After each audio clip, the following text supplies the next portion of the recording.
আল্লাহর কোরআন শরীফ বলে দুনিয়ার মুসলমানদের উপরে আল্লাহর আইন হলো ফার্স্টে তিনটা। কয়টা? একটু জোরে বলেন কয়টা? ইয়া আইয়ুহাল্লাযীনা আমানু আতিউল্লাহ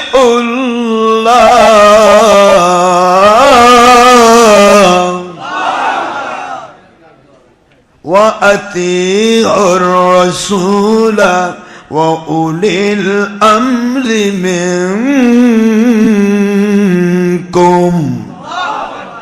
فَإِن تَنَازَعْتُمْ فِي شَيْءٍ فَرُدُّوهُ إِلَى اللَّهِ وَالرَّسُولِ।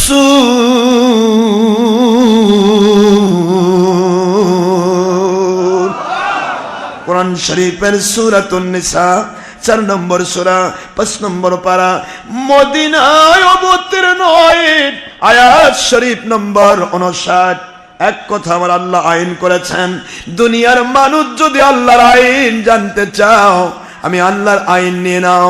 প্রথমে মানবে আমি আল্লাহকে, আর আমি আল্লাহকে যদি সরাসরি মানা যেত তাওহীদকে, তাহলে রিসালাতের নবী রাসূল 1,24,000 পয়গম্বর আমি পাঠাতাম না। আমাকে মানুষ ডাইরেক্ট মানতে পারে না বলে ওয়ায়ে কনজাংশন দিয়া, ওয়ায়ে আতেফা দিয়া তাওহীদের আল্লাহকে মানার জন্য আমার রিসালাতের রাসূলকে পাঠিয়ে দিলাম। আমার রাসূল সাল্লাল্লাহু আলাইহি ওয়াসাল্লামকে মেনে নিয়ে রিসালাত যারা মানবে, আল্লাহ বলেন আমি আল্লাহ পাকের হুকুম মানা হয়ে যাবে।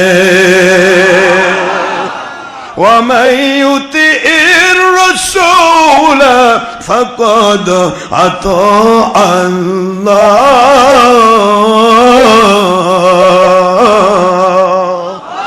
কোরআন শরীফের সূরাতুন নিসা 80 নম্বর আয়াতে কারিমা 4 নম্বর সূরা 5 নম্বর পারা মদিনায় অবতীর্ণ আইন আয়াত শরীফ নম্বর 80।